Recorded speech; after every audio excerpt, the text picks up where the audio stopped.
ତେଣୁ କଂସକୁ ନିହତ କଲା ପରେ ପ୍ରଭୁ ପ୍ରଥମେ ବନ୍ଦୀଶାଳାକୁ ଗଲେ। ବନ୍ଦୀଶାଳାକୁ ଯାଇ ତାଙ୍କ ମାଆଙ୍କୁ ବାପାଙ୍କୁ ମୃତ କୁଣ୍ଢେଇ ପକେଇଲେ। ତାଙ୍କର ବାପା ବସୁଦେବ ମୋ ପୁଅ କହି ଆନନ୍ଦରେ କୁଣ୍ଢେଇ ପକେଇଲେ। କୁଆଡ଼େ ପୁଅ କେତେ କଷ୍ଟ, ମା ବି ଆନନ୍ଦରେ କୁଣ୍ଢେଇ ପକେଇଲେ। ଭୋ ବୋଇକି ମା କାନ୍ଦୁଛନ୍ତି। କୁଣ୍ଢେଇକି କହିଲେ ଆରେ ହେ କାହ୍ନା, ତୋତେ ପ୍ରାୟ ଲୋକ କହୁଛନ୍ତି ତୁ କୁଆଡ଼େ ଭଗବାନ, हे कन्हैयालाल, हे कृष्ण भगवान, ମୁଁ ତ ଜାଣିନି ତୁ ଭଗବାନ କି ନାହିଁ, କିନ୍ତୁ ସଂସାରର ସବୁ ଲୋକ କହୁଛନ୍ତି ତୁ ହଉଛୁ ଭଗବାନ। ଆଉ ଭଗବାନର ବାପ ମା ହେଇକି ଆମକୁ ଏତେ ଦଣ୍ଡ। 14 ବର୍ଷ କାଳ ମୋ ଭାଇ ଆମ ସ୍ୱାମୀ ସ୍ତ୍ରୀ 2 ଜଣକୁ କଂସ ଆମକୁ ବାନ୍ଧିକି କାରାଗାରରେ ପକେଇଲା। ତୁ ଭଗବାନ ଆମର ପୁଅ କହିଲୁ ଦେଖି ଆମର କି ଭୁଲ ଥିଲା? କଂସର ଶତ୍ରୁ ହେବା ପଛରେ ଦେବକୀ ବସୁଦେବଙ୍କର କିଛି ଭୁଲ ନଥିଲା। ସେ ତ ଆନନ୍ଦରେ ଭାଇ ଭଉଣୀ ଭିଣେଇକୁ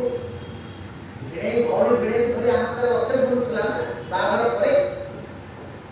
ଯେତେବେଳେ ଦୈବୀ ବାଣୀ ହେଲା ଯେ ଏ କଂସ ଯୋଉ ଭଉଣୀ ଭିଣେଇକୁ ଧରିକି ଏତେ ଆନନ୍ଦରେ ତୁ ଗଦଗଦ ହଉଛୁ, ସେଇ ଭଉଣୀର ଅଷ୍ଟମ ଗର୍ଭର ସନ୍ତାନ ତୋର ମୃତ୍ୟୁ ହବ। ଏ କଥା କର୍ମରେ ପଡ଼ିଲା ମାତ୍ରେ ସେ ଆଉ ଆନନ୍ଦରେ ବୁଲେଇବ କଣ? ଆଣିକିରି ବାନ୍ଧିକିରି କାରାଗାରରେ ରଖିଦେଲା। ତେଣୁ ଦେବକୀ କହୁଛନ୍ତି ହେ ପୁତ୍ର, ଏ ସଂସାର କହୁଛି କୃଷ୍ଣ ହଉଛି ଭଗବାନ, କହିବୁରେ ପୁଅ କି ଦୋଷ ଆମେ କରିଥିଲୁ? ଭଗବାନଙ୍କର ବାପ ମା ହେଇକି ମଧ୍ୟ ଆମେ 14 ବର୍ଷ ଏ ଦଣ୍ଡ ଭୋଗିଲୁ। ଲୋକେ କହନ୍ତି जीव यदि कर्म बंधन मुक्त पाइबार अच्छी भगवान को आश्रय कर, भगवान जीव को कर्म बंधन मोक्ष प्रदान करेंगे। किंतु आमे तो भगवान बाप माँ तथापि 14 वर्ष काल आम कारागार भितर सड़ीगलु। जेतबे देवकी माँ कथा शुणी कन्हैयालाल हाथ जोड़ी कहले माँ कहल देखी मु कि दोष करी जे मते 14 वर्ष काल तुम बनक पठे देथिल? आश्चर्य हो गले देवकी। अरे कौन को ना हाँ माँ ये होची भगवान और मनुष्य भितर पार्थक्य। मनुष्य तार पूर्व जन्म को मन पकई पारे ना, पूर्व जन्मर कथा को स्मरण कर पारे ना, किंतु भगवान ये जन्मर कथा पूर्व जन्मर कथा ये 7 जन्मर कथा को भगवान मन पकई पारे। देवकी प्रश्न शुणी कृष्ण भगवान प्रश्न कले कहले माँ कहले देखी मु कि दोष करी मते 14 वर्ष तुम बड़ पठे जिते विगत जन्म त्रेतया युग जिते राम अवतार नहीं माँ मन पड़ुची तमें हूँ तो सही कौशल कही माँ आई हूँ जो वसुदेव होती से त्रेतया युगर दशरथ और माँ तमें हूँ तृतीया युगर कही माँ। मु तो साधारण जीवक थी, मु तो संसार प्रजा मान प्रजा पालन करुँगी, मु तो केवे कही नी राजा हाँवाई, मुझे अड़ी कर मत अयोध्यार राजा कर राजा तो कलनी पुणी मत 14 वर्ष वनवास देदेला मोर कि दोष पिला माँ। स्तब्ध देवकी कहले कहबू ताहले पुओ ताहले जीव संसार को आसे कहीं माँ प्रारब्ध जन्मर कर्म फल भोग करने जीव संसार को आसता है। तबे भगवान को बाप माँ है था कि आम आदमी ही था, साधारण मनुष्य ही था, कर्मर फल ही भोग करने पड़े। किंतु जेहेतु तुम सत्कर्म कलता परे से हिसाब से मु तुमर कोलरे जन्म हेली ये पवित्रता ये सानिध्य लाभ मु केमिति विश्वास करी मोर कर्म फल भोगीदेली मुझे अन्याय करी 14 वर्ष काल मुझे बंदी होकर रही भगवान माँ है लाभ ना देख माँ मु किए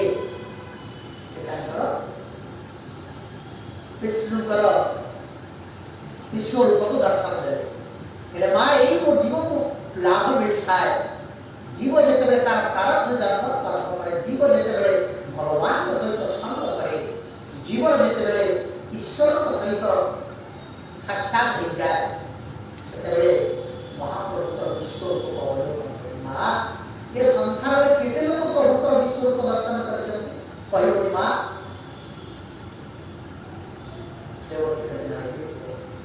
तमें हूँ से पवित्र पिता माता जे तमें बंदीशाला में 14 वर्ष रही सत तो तमें ही प्रथम महाप्रभु विश्वरूप दर्शन कर ये हूँ संगर प्रतिफलन ये हूँ संगर लाभ यदि आप गीतार संग करुँच आप भागवतर संग करुँच आप वेदर संग करुँच यदि आप उपनिषदर संग करुँच यदि आप सत्संगर संग करुँच संगरू निष्पन्न फल निश्चित प्राप्ति हम जदि भगवान सानिध्य देवकी वसुदेव विश्वरूप दर्शन करें साक्षात विष्णुकर दर्शन हो पारा निरंतर भाव आम जो इष्ट कार्य निजक समर्पित करुवा निश्चित प्रभु आमको दर्शन देवे ये युग पुरुष कोटि कोटि युग पुरुषोत्तम माने मुनि ऋषि माने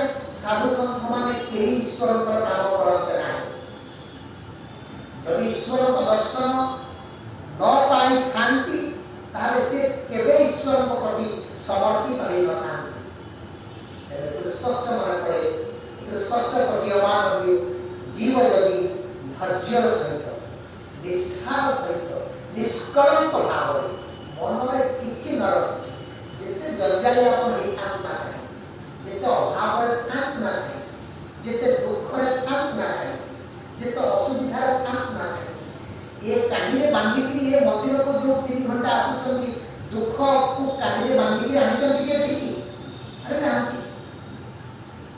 असुविधा कांडी बांधिक आनी मनरे अच्छी मो पिला कौन खाइए घर भड़ा केमती दिया अभाव संसार आम किंतु जो घंटा आम एठिक आसुचे यदि से मन को क्षीर्ण करके घंटा ठीक भाव में प्रभु को पाद तले दबा ताहले निश्चित भाव में आमको गोटाए उपाय प्रभु बतई कौन से उपाय केमिति आमर दुख जंजाल आम मुक्ति पाइबा से आमको भगवान समर्पण भगवान केवे कहती आसी जा मत दीपटे लगे दे आसी जा मत तुलसी माला टे दे दे मो पाखक आसिक भोग टे दे दे सतरी जमी प्रभु वर्षे किसी खाई ना सतरी जमी प्रभु अंधारे अच्छा मु दीपटे जलई दे प्रभु आलू हो प्रभु कहते प्रेम आस भक्ति आस भाव आस आम तो सबुदिन प्रभु को देखु प्रभु जब थरटे आमको देखीदे आम सब दुख प्रभु को देखा किसी बड़ कथा नुहे आप घरे खाई ठाकुर घरे ठाकुर की पूजा कर मंदिर में ठाकुर को पूजा कर आम जीवन जाक प्रभु को देखु किंतु किसी लाभ पाओ ये मनीष जो दिन ठाकुर आमको देखीदे भगवान जब आमको देखीदे समस्त दुख दूर जिते आम भगवान पाखक आसुचे इष्ट कर्म आसुचे भागवत कौन कहते सर्वांतकरण से घंटाटे सब किसी भूलिकी यदि मो पाद तले तू लगे दबू ताहले तोते देइछबा ए संकट मु तते उद्धार करदेबी ए दुख किए देछि हमको ये दुख हमको देछि कि से देछन्ति ना जे हमको दुख देछि जे हमको असुविधा रखिछि ता पाखरे सबको चाबी अछि से होछे मास्टर की प्रभु होछन्ति मास्टर की सब दुख सी चाहिए सुख मिल आम परिवार कांदुचे आम आज कांदुचे आमको कंदे सी जदि सी आमको कंदे खूब जोर पाखे आम अड़ी करवा ये प्रभु ये दुख मत तमें मत उद्धार कर प्रभु को जो अड़ीटा केमी हवा दरकार अंतर भीतर श्रद्धा समर्पण भक्ति रे आवेग रे भाव रे ये जीव भगवान निकट में समर्पण कर हे प्रभु तम छड़ा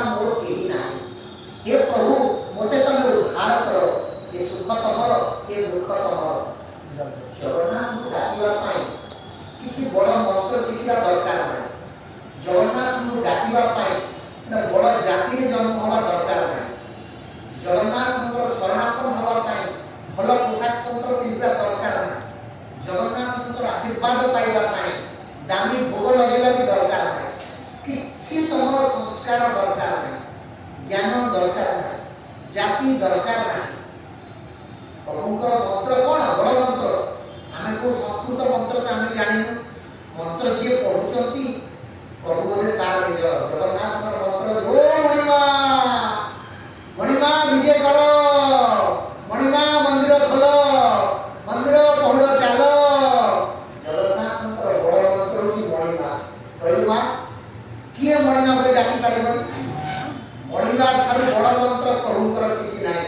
ବଡ଼ ଠାକୁର ହେଉଛନ୍ତି ପ୍ରଭୁ ଜଗନ୍ନାଥ, ବଡ଼ ମନ୍ତ୍ର ହେଉଛି ମଣିମା। এই ଗୋଟିଏ ଡାକ ଯିଏ ଅନ୍ତର ପ୍ରତି ଡାକି ପାରିଲା। ମଣିମା ବିଜେ ହନ୍ତୁ ଡାକିଦେଲେ ପ୍ରଭୁ ଆପଣଙ୍କ ପାଖରେ ପହଞ୍ଚିଯିବେ। ଯଦି ସେ ଡାକରେ ସେତିକି ଆବେଗ ଥାଏ। ଭାଗବତ କ'ଣ କହୁଛନ୍ତି? କାହାରି ପୂର୍ବ ପୁଣ୍ୟ ଫଳେ ଶ୍ରୀ ଜଗନ୍ନାଥ, ଯଦ୍ୟପି ଅର୍ଥ କାମ ମିଳେ ଶ୍ରୀ ଜଗନ୍ନାଥ।